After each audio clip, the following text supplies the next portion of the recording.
Hi guys, तो आज chat GPT offline और चैट जीपीटी ऑनलाइन में क्या अंतर है वो हम देखने वाले हैं और आपके लिए कौन सा बेस्ट रहेगा और सारी चीज़ें डिस्कशन रहेंगी। आर्टिफिशियल इंटेलिजेंस से रिलेटेड है वीडियो, तो काफ़ी इन्फॉर्मेटिव होने वाला है, लास्ट तक जरूर देखना। तो गाइस सबसे पहले अगर बात करें चैट जीपीटी ऑनलाइन की, ऑनलाइन में सबसे बड़ा इसका फीचर है या एक प्लस पॉइंट आपको कह लो कि आप इसको कहीं पे भी यूज़ कर सकते हो। कहीं पे भी मतलब कहीं पे भी आप इसको यूज़ कर सकते हैं, किसी भी डिवाइस पे आप यूज़ कर सकते हैं। यहाँ पे कोई भी रिस्ट्रिक्शंस नहीं रहेगी इसके। ओके, इसको आप विंडोज़ फ़ोन भी यूज़ कर सकते हैं, मैक भी यूज़ कर सकते हैं।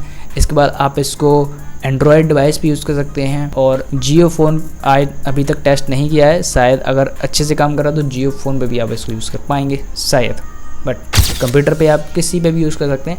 ये इसका सबसे बड़ा प्लस पॉइंट है। अब ये जो ऑफलाइन वाला चैट जीपीटी है, ये भी ओरिजिनल चैट जीपीटी का मॉडिफाइड वर्जन है और इसमें भी आप सेम सवाल कर सकते हैं, सेम तरीके से काम करता है, सब कुछ सेम है। इसको आप विदाउट इंटरनेट कनेक्शन के भी यूज़ कर सकते हैं और ऑफलाइन इंस्टॉल कर सकते हैं और ये लाइफ टाइम एक्सेस है। अब इनकेस अगर ऑनलाइन वाला जो चैट जीपीटी है वो बंद हो जाता है तो ऑफलाइन वाला चैट जीपीटी काम आता है, तो ये एक इसका प्लस पॉइंट है। अब गई जो ऑनलाइन वाला चैट जीपीटी है, इसका एक और प्लस पॉइंट है कि इसको आपको यूज़ करने के लिए कोई भी सर्वर और डेटा प्रोसेसिंग से रिलेटेड सीपीयू हार्डवेयर हैवी नहीं चाहिए। तो ये आप लाइट वेट फ़ोन है या फिर छोटा सा डिवाइस है आपके पास जिसमें इंटरनेट चल जाता है अच्छा सा, या एंड्रॉयड डिवाइस है जो कि आपके पास इसमें अच्छे रैम सीपीयू नहीं है लेकिन आप ब्राउज़ कर सकते हैं, ये आप उस पर भी इसको यूज़ कर सकते हैं।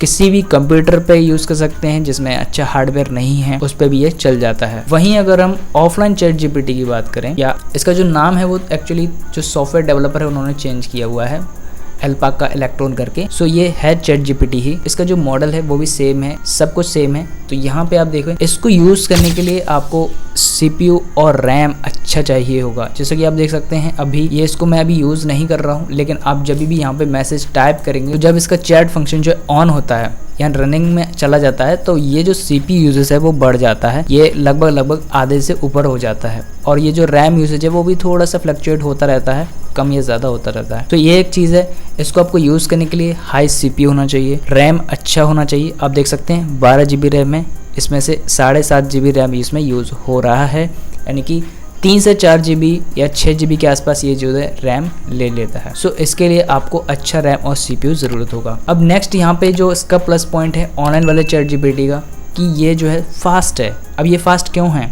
क्योंकि इसके पास बेटर सर्वर्स है, बेटर प्रोसेसिंग स्पीड है, यानी कि बेटर आपको प्रोसेसिंग पावर मिलेगी जो कि आपके कंप्यूटर में नहीं है, इनकेस आपके फ़ोन में नहीं है, बट वो वर्चुअली सर्वर्स हैं, वो कंपनी में रन हो रहे हैं, लेकिन जो आपके पास है वो प्रॉम्प्ट है। तो इसका आपको बेनिफिट मिलता है स्पीड का। वहीं अगर हम इसकी बात करें ऑफलाइन वाले चैट जीपीटी की, तो इसमें जितनी पावर आपके कंप्यूटर में होगी उतना ही स्मूथ ये चलेगा। अब देखिए प्रोसेसिंग की बात हो रही है, तो प्रोसेसर यहाँ पे i7 इंस्टॉल्ड है, उसके बाद भी ये जो है आधे से ज़्यादा CPU यूज़ हो जाता है। अगर i5 होगा तो ये और स्लो हो सकता है वर्क करे, या फिर एडिशनल सॉफ्टवेयर हम यूज़ ना कर पाएँ। और रैम भी यहाँ पे होना ज़रूरी है। तो आप देखेंगे कि जितना कम रैम होगा या फिर जितना कम CPU होगा उतना ज़्यादा स्लो ये चलेगा, और जितना ज़्यादा होगा उतना ही ज़्यादा फास्ट आंसर या फिर रिस्पॉन्स आपको करेगा। ग्राफिक्स कार्ड भी होगा तो may be, but graphics card इसमें यूज़ नहीं होता है। सो ये एक इसका नेगेटिव पॉइंट है, इस वजह से आपको इसमें जो स्पीड है वो कम मिलेगी। नेक्स्ट पॉइंट गाइस देखें एक्यूरेसी और डेटा का, तो देखिए दोनों ही जो चैट जीपीटी हैं, अल्पाका इलेक्ट्रॉन और ये ऑफिशियल चैट जीपीटी ऑनलाइन वाला, ये दोनों ही पुराने डेटा से ट्रेंड है। यानी कि ये वाला जो चैट जीपीटी है ये ऑलरेडी पुराने डेटा से ही ट्रेंड है, लेकिन आप देखेंगे यहाँ पे चैट जीपीटी में 12 वर्जन, यानी कि कंपनी जो है इस चैट जीपीटी को टाइम टू टाइम नए डेटा मॉडल से अपग्रेड करती रहती है और इसमें अपडेट्स आते रहते हैं। तो ये थोड़ा सा ट्रेंड होता है। वहीं अगर हम ऑफलाइन चैट जीपीटी की बात करें तो यहाँ पे आपको नए लार्ज लैंग्वेज मॉडल जो भी रिलीज होंगे ओपन एआई के द्वारा, जैसे कि आप देखें तो यहाँ पे चैट जीपीटी में 12 वर्जन यहाँ पे रिलीज हुआ होगा। तो आपको अगर आप जानना है तो देखिए यहाँ पे रिलीज नोट भी शो हो रहा है, तो इस वेबसाइट पे जाके हम पता कर सकते हैं। और इसी तरह इसके भी जो मॉडल्स है वो रिलीज होते हैं, वो ओपन एआई से या फिर कहीं गिटहब से आपको मिल जाएगा। तो इनकी भी एक कम्युनिटी है अब आर्टिफिशियल इंटेलिजेंस और चैट जीपीटी से रिलेटेड, तो वहाँ पे आपको सारी चीज़ें मिल जाएंगी। इस तरह से आपको ऑफलाइन में डाउनलोड करना पड़ेगा एंड फिर यहाँ पे चेंज करना पड़ेगा। चेंज मॉडल का एक ऑप्शन है यहाँ पे, तो ये यहाँ से चेंज हो जाता है। तो ये एक इसमें प्लस पॉइंट है कि आपको इसको अपग्रेड करना है तो इसमें चेंज करना पड़ेगा। और यहाँ पे company automatic time to time I think हर महीने इसका जो मॉडल है वो अपडेट हो जाता है। सो गाइस ये हैं कुछ plus points and minus points. और फंक्शनैलिटी एक्यूरेसी की बात करूँ तो ये डिपेंड करता है कि कौन सा लार्ज लैंग्वेज मॉडल यूज़ हो रहा है। अगर लेटेस्ट वाला अपडेट होता जा रहा है तो वो आपको ज़्यादा बेटर आंसर्स प्रोवाइड करेगा, ज़्यादा डेटा से वो ट्रेंड है। वहीं अगर हम इसको ऑफलाइन में यूज़ करते जाएंगे तो ये आपको लिमिटेड आंसर्स देगा, लेकिन ये बेटर होगा अपने आप क्योंकि ये आर्टिफिशियल इंटेलिजेंस है, तो ये ऑटोमेटिक बेटर होता है। यहाँ पे दोनों में डिफरेंस आपने जाना, क्या क्या चीज़ें हैं क्या नहीं हैं, स्पीड के मामले में कैसे हैं दोनों में आपको एक्सेस क्या मिलता है।